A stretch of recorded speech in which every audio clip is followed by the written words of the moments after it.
요한복음의 본론은 크게 두 부분으로 나누어집니다. 2장부터 12장을 표적의 책, 13장부터 20장을 영광의 책이라고 부릅니다. 표적의 책에는 7개의 표적이 나옵니다. 예수님께서는 가나의 혼인잔치에서 물을 포도주로 바꾸시고, 가버나움에서 왕의 신하의 아들을 고치시고, 베데스다에서 38년 된 병자를 고치시고, 오병이어로 무리들을 먹이시고, 무리를 거르시고, 장님의 눈을 뜨게 하시고, 죽은 지 사흘 된 나사로를 살리십니다. 표적은 사인, 무언가를 표시하고 가리키는 표지판이라는 의미입니다. 2장 11절에서는 이렇게 말씀하십니다. 예수께서 이 첫 표적을 갈릴리 가나에서 행하여 그의 영광을 나타내심에 제자들이 그를 믿으니라. 아멘. 그러니까 오늘 우리가 읽은 가나 혼인잔치에서 예수님께서 물로 포도주를 만드신 사건은 요한복음이 우리에게 들려주는 예수님 이야기의 본론을 시작하는 첫 사건이며, 단순한 기적이 아니라 표적, 하나님의 영광을 나타내기 위한 표적이라는 것입니다.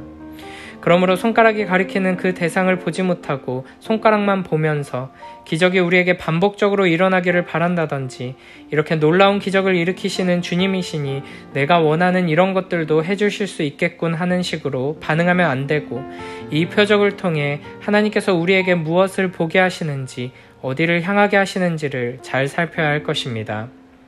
1절, 2절 말씀입니다. 사흘째 되던 날 갈릴리 가나에 혼례가 있어 예수의 어머니도 거기 계시고 예수와 그 제자들도 혼례의 청함을 받았더니. 아멘. 사흘째 되던 날 이 표적을 행하셨다는 건데, 이런 식으로 날짜를 계산하는 표현이 1장에서도 반복됩니다. 날짜를 세보면 세례 요한이 예수님에 대해 증언하는 사건이 등장하고 29절, 35절, 43절에 이튿날이라고 하고 나서 2장으로 넘어오면서 사흘째 되던 날이니까 7번째 날입니다. 정확하게 몇 월 며칠인지는 알 수 없지만 요한복음이 예수님에 대한 이야기를 시작하고 7번째 날에 물로 포도주를 만드시는 표적을 행하셨다는 것입니다. 요한복음은 1장 1절에서 창세기 1장 1절을 떠올리게 하는 방식으로 이야기를 시작합니다. 예수 그리스도께서 온 세상을 창조하신 하나님의 말씀, 하나님이심을 선포하면서 시작합니다. 그러면서 7번째 날에 이 놀라운 표적을 행하십니다. 이 표적을 통해 예수 그리스도께서 하나님의 창조를 회복시키시는 재창조를 이루시는 하나님이심을 드러내고 있는 것입니다. 하나님께서 온 세상을 창조하시고 7번째 날에 안식하셨듯이 예수 그리스도께서는 죄로 말미암아 망가진 이 세상에 하나님의 창조를 회복하시는, 이 세상을 다시 새롭게 창조하시고 잃어버린 안식을 다시 가져오시는 분이십니다. 요한복음에 보면 예수님께서는 의도적으로 안식일에 병든 자를 치유하십니다. 베데스다에서 38년 된 병자를 치료하신 것도, 날 때부터 눈먼 자를 치료하신 것도 안식일이었습니다. 이 모든 표적들이 예수님께서 새 창조의 안식을 우리에게 회복시키는 분이심을, 망가진 우리와 온 세상을 고치시고 우리에게 참된 안식과 기쁨을 주시는 분이심을 보여주고 있는 것입니다. 첫 번째 표적의 날짜와 관련해 중요한 또 한 가지 사실이 있습니다. 이튿날, 이튿날, 이튿날 이렇게 사건이 진행되다가 2장으로 넘어오면서 갑자기 사흘째 되던 날이라고 하며 첫 번째 표적이 시작됩니다. 우리는 사흘째 되던 날이라고 하면 가장 먼저 떠오르는 이미지가 있습니다.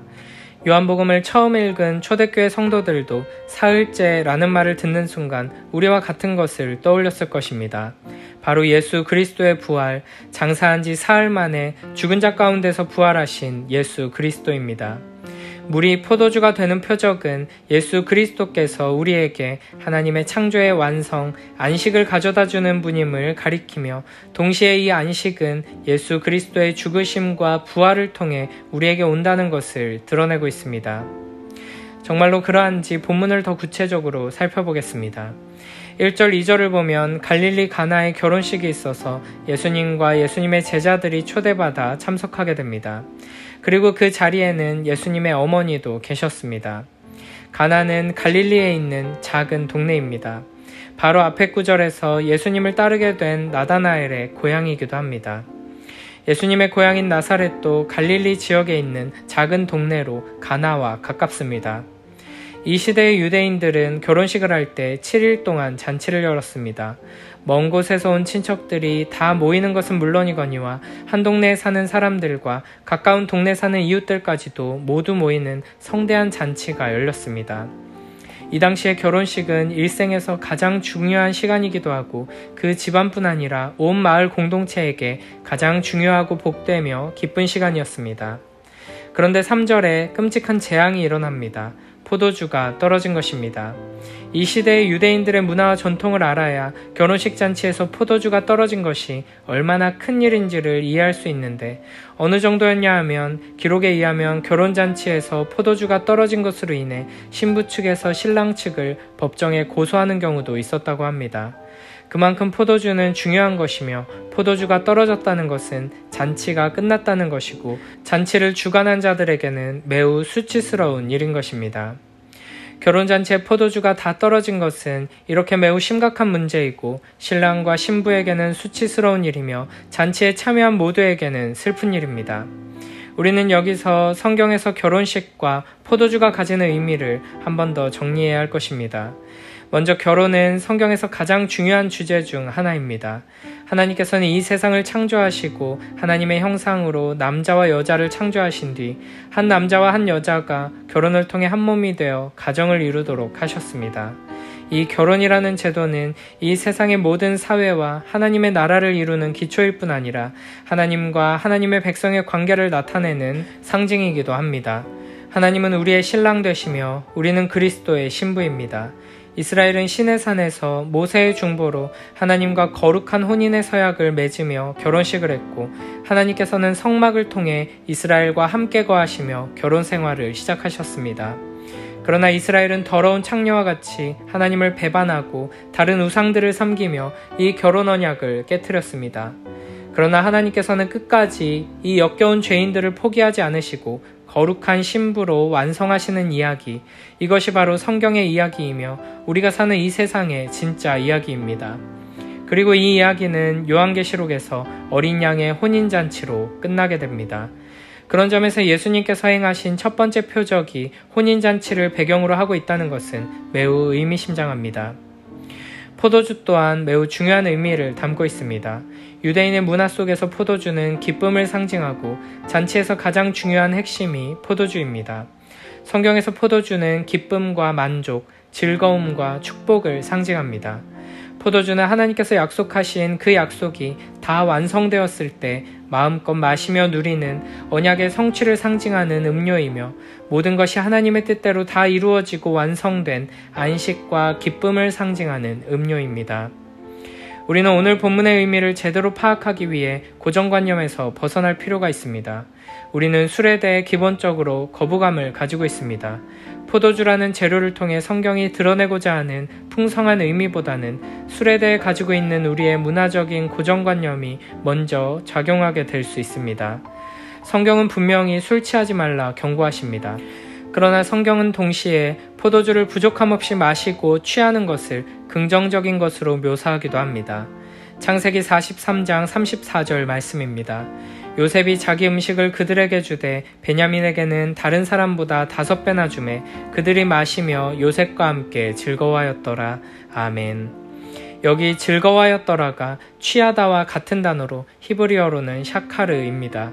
술에 취한 것을 긍정적인 의미로 즐거운 상태를 나타내는 데 사용하고 있습니다. 아가서 5장 1절에서는 이렇게 말씀하십니다. 내 누이 내 신부야 내가 내 동산에 들어와서 나의 몰약과 향재료를 거두고 나의 꿀송이와 꿀을 먹고 내 포도주와 내 우유를 마셨으니 나의 친구들아 먹으라 나의 사랑하는 사람들아 많이 마시라. 아멘. 여기서 많이 마시라 라는 말도 샤카르입니다. 정확하게 번역하면 취하라입니다. 술로 인한 기쁨과 만족을 나타내고 있는 것입니다. 이처럼 성경에서는 포도주에 취하는 것을 무조건 부정적으로 표현하고 책망하고 있지는 않습니다.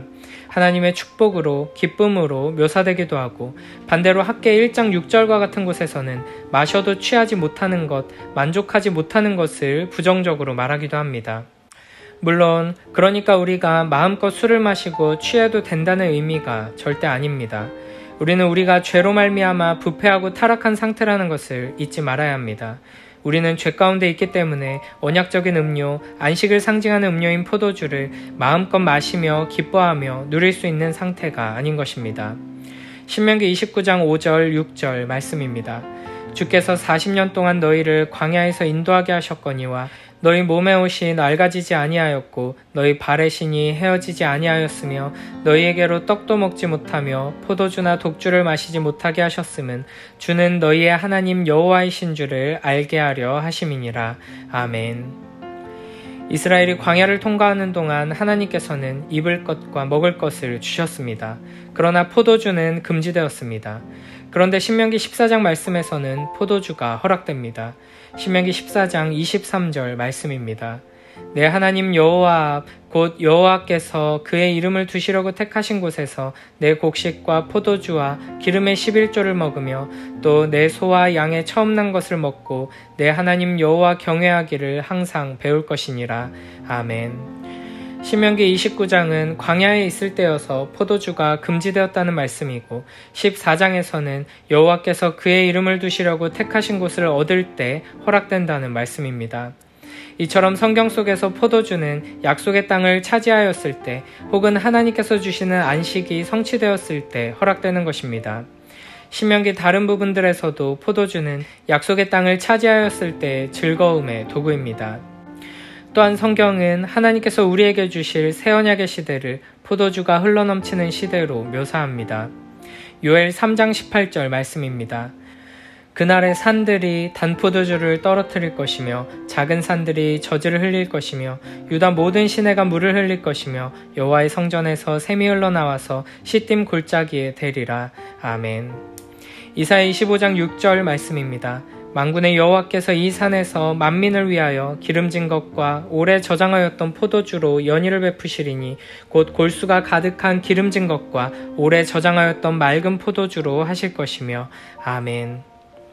예수님께서는 혼인잔치에서 물을 포도주로 바꾸시는 첫 번째 표적을 통해 자신이 옛 언약을 새 언약으로 성취하실 분이심을 드러내시는 것입니다. 그리고 예수님께서는 돌아가시기 직전에 신포도주를 마십니다. 요한복음 19장 28절부터 30절 말씀입니다. 그 후에 예수께서 모든 일이 이미 이루어진 줄 아시고 성경을 응하게 하려 하사 이르시되 내가 목마르다 하시니 거기 신포도주가 가득히 담긴 그릇이 있는지라. 사람들이 신포도주를 적신 해면을 우슬초에 메어 예수의 입에 대니 예수께서 신포도주를 받으신 후에 이르시되 다 이루었다 하시고 머리를 숙이니 영원히 떠나가시니라. 아멘. 주님은 모든 일을 성취하셨기 때문에 포도주를 드신 것입니다. 이처럼 성경은 포도주를 하나님 나라의 돌에 안식이 임하는 때에 마시는 음료로 표현하고 있습니다. 그렇다면 이 포도주를 함께 먹고 마시며 즐거움과 기쁨을 누려야 할 잔치에, 혼인잔치에 포도주가 떨어졌다는 것은 무엇을 의미할까요? 죄로 말미암아 우리에게 기쁨이 사라졌다는 것입니다. 하나님과 맺은 언약이 깨지고 하나님과 맺은 혼인관계에서 오는 만족과 안식이 사라졌다는 것입니다. 모두가 함께 먹고 마시며 즐기는 행복이 계속 이어져야 하는데 이 잔치가 끝나고 근심과 걱정과 수치와 불안만 남은 우리의 상태를 나타내고 있습니다. 이런 상황 속에서 마리아는 예수님께 포도주가 없다고 말합니다. 마리아는 왜 예수님께 포도주가 없다고 말했을까요? 마리아는 이 당시 그 어떤 누구보다도 어쩌면 세례 요한보다도 예수님에 대해 잘 알고 있는 사람이었습니다. 단순히 인간적인 측면에서 예수님을 잘 알고 예수님과 가까웠을 뿐 아니라 예수님을 하나님이 보내신 그리스도로 아는 지식과 믿음에서도 그 누구보다 뛰어났다고 할 수 있습니다. 마리아는 성령으로 잉태되어 하나님께서 기적적으로 보내주신 아들을 10달 동안 뱃속에 품었습니다.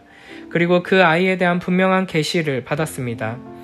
눈도 제대로 못 뜨는 갓난 아기 때부터 30대 성인이 될 때까지 엄마와 아들의 관계로 살아오면서 자기 아들이 하나님의 뜻을 어떻게 이룰지를 기대하며 기다렸을 것입니다. 그런데 마침 바로 앞 1장에서 세례 요한의 증언을 통해 예수께서 많은 사람들에게 주목을 받기 시작하고 많은 이들이 예수님을 따르기 시작했습니다. 마리아는 내심 이제 때가 되었구나, 무언가 변화가 생기겠구나, 무슨 일이 벌어지겠구나 생각했을 것입니다. 그래서 예수께서 그리스도로서의 사역을 공개적으로 시작하기에는 많은 사람들이 모인 이 자리가 적당하지 않겠나 생각하며 기대하는 마음으로 요청하지 않았을까 생각합니다. 또한 마리아는 남편 요셉이 먼저 세상을 떠난 뒤로는 집안의 모든 일에 대해 아들에게 물어보고 도움을 받지 않았을까 생각합니다. 그러니까 자신의 가까운 친척의 결혼식에 도와주러 왔는데 가장 중요한 포도주가 떨어지자 평소 하던 대로 아들에게 도움을 요청한 것입니다. 어떤 이유로 어떤 기대를 가지고 마리아가 예수님께 포도주가 떨어졌다고 말했는지 정확하게 알 수는 없지만 중요한 것은 예수님의 대답입니다. 4절에 보면 예수님께서는 여자여 나와 무슨 상관이 있나이까 내 때가 아직 이르지 아니하였나이다 라고 말씀하십니다. 대답이 이상합니다. 어머니를 여자여 라고 부릅니다. 나와 무슨 상관이 있나이까 하는 말도 직역하면 이 잔치가 나랑 무슨 상관입니까? 나는 손님일 뿐입니다 라는 말이 아니라 여자여 당신과 내가 무슨 상관이 있습니까? 라는 표현입니다. 사실 여자여 라는 표현은 굉장히 예의를 갖춘 말이라 할 수 있습니다. 그러나 분명 어머니에게 사용하기는 너무 차갑고 정없는 표현입니다. 내가 당신과 무슨 상관입니까? 라는 표현은 귀신들이 예수님을 두려워하며 소리질렀던 그 말과 똑같은 표현입니다. 예수님께서는 왜 이렇게 거리감 느껴지는 공적인 말투로 차갑게 말씀하셨을까요? 예수님은 여기서 더 이상 마리아의 육적인 아들 한 개인이 아니라 공적인 인물로 그 사역을 시작하고 있다는 것을 나타내십니다. 자신의 하나님의 아들로서 그리스도됨을 마리아의 육적인 아들로서 아들됨보다 높이시는 것입니다.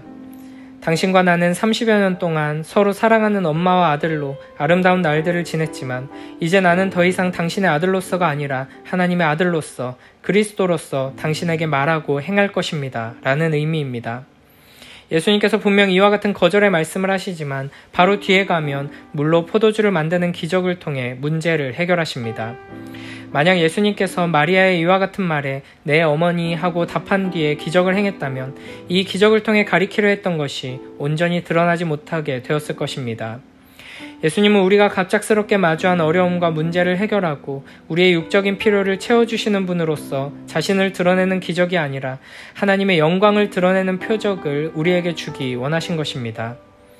그러니까 우리는 이 본문을 통해 마리아와 같이 문제가 생기면 즉시 주님께 아뢰자 주님께서 해결해 주실 것이다 라든지 하인들처럼 이해할 수 없는 명령이라도 묵묵히 순종한다면 하나님께서는 놀라운 일을 이루실 것이다 와 같은 교훈을 얻는 데에 그쳐서는 안 될 것입니다. 이와 같은 적용점들이 전혀 의미 없는 것은 아니지만 이 표적이 가리키는 곳은 거기가 아닙니다. 4절에 아주 중요한 표현이 등장합니다. 내 때가 아직 이르지 아니하였나이다 라는 말입니다. 요한복음에는 예수님의 내 때라는 표현이 7번 등장합니다. 요한복음에 등장하는 내 때라는 표현은 모두 예수님께서 십자가에 죽으시는 것을 향하고 있습니다. 예수님께서 말씀하시는 내 때는 하나님의 영광이 드러나는 그때, 예수 그리스도께서 고난당하시고 십자가에 달려 죽으시고 부활하시는 그때를 의미합니다. 그러니 포도주가 떨어졌다는 말에 대한 예수님의 대답은 아직 내가 죽을 때가 되지 않았습니다 라는 의미라고 할 수 있습니다. 예수님께서는 공생의 사역을 본격적으로 시작하시기 이전부터 이미 이 때를 바라보시며 준비하시고 염두에 두고 계셨던 것입니다. 거기에 유대인의 정결 예식을 따라 두세 통 되는 돌 항아리가 6이 놓였는지라 예수께서 그들에게 이르시되 항아리에 물을 채우라 하신즉 아귀까지 채우니 이제는 떠서 연회장에게 갖다 주라 하심에 갖다 주었더니 아멘. 여기 등장하는 돌 항아리는 유대인의 정결 예식에 사용하는 물을 담아놓는 항아리입니다. 두세 통 들어간다는 것은 약 120리터를 말하고 6개니까 전체 용량은 대략 700리터 정도 됩니다. 이 돌 항아리에 하인들로 하여금 물을 가득 채우게 하시고 이 물을 연회장에게 갖다 주니 물이 아주 좋은 포도주로 변하게 되었습니다. 여기서 유대인의 정결 예식이라 하는 것은 주로 식사 전에 손을 씻고 식사를 준비하며 그릇을 씻는 데 사용하는 것을 말합니다. 그러나 말 그대로 위생과 청결을 위해 손과 그릇을 씻는 것이 아니라 예식을 위해 하는 것입니다. 이 정결 예식의 돌항아리는 유대인들이 정한 여러 예식을 통해 우리의 죄가 씻기고 부정함이 정케 되는 것이 아님을 보여줍니다. 오직 예수 그리스도께서 만드신 포도주만이, 예수 그리스도의 보혈의 피만이 우리를 정결하게 하고 깨끗하게 한다는 것을 보여줍니다. 또한 우리의 이 죄의 문제, 우리의 부정함과 더러움이 해결되어야지만 우리의 잔치가 회복되고 기쁨과 안식이 회복된다는 것을 오늘의 표적은 분명하게 보여줍니다. 그러므로 우리는 먼저 우리가 지금 어떤 상태에 있는가를 분명하게 깨달아야 합니다. 우리는 포도주가 떨어져서 더 이상 잔치를 이어갈 수 없는 상태, 안식과 기쁨을 상실하고 수치와 비참함 가운데 있다는 것을 기억해야 합니다. 포도주 없음으로 잔치가 중단된 장면을 통해서 나 자신의 수치를, 우리들의 죄를, 이 세상의 비참함을 볼 수 있어야 합니다. 그리고 이 문제를 해결하기 위해 우리에게 필요한 것은 더 세분화된 정결 예식이 아님을 깨달아야 합니다. 나 자신의 능력으로는, 우리의 노력으로는 결코 이 상황에서 벗어날 수 없고 이 문제를 해결할 수 없음을 알아야 합니다. 우리의 잔치는 끝났습니다. 우리에게는 더 이상 기쁨도 즐거움도 만족도 안식도 없습니다. 이를 해결하기 위해 우리가 할 수 있는 것은 아무것도 없습니다. 우리에게 남은 것은 수치와 비참과 고통과 슬픔과 아픔뿐입니다. 그래서 예수님께서 오셨습니다. 그래서 예수님께서 물로 포도주를 만드셨습니다. 예수님께서는 깨어진 혼인관계를 회복시키시고 혼인잔치를 다시 여셨습니다. 오직 예수 안에 참된 안식이 있고 기쁨이 있고 만족이 있습니다. 주님께서는 우리 스스로 안식을 얻고 만족을 찾고 기쁨을 누리기 위해 애쓰는 그 어리석음, 그 죄를 해결하시기 위해 우리의 정결 예식을 위한 돌 항아리에서 놀라운 기적을 베푸셨습니다. 예수 그리스도만이 우리를 만족시키는 분, 깨끗게 하시는 분임을 고백하고 경험하는 복된 우리 모두가 되길 축복합니다. 표적을 보고 더 큰 표적을 구하고 또 다른 놀라운 기적을 구하는 삶이 아니라 예수 그리스도를 바라보고 신뢰하며 의지하는, 인내하며 그 약속의 이루어짐을 믿음의 눈으로 바라보고 붙들고 삶 속에서 그 안식과 기쁨을 누리는 복된 우리 모두가 되길 축복합니다.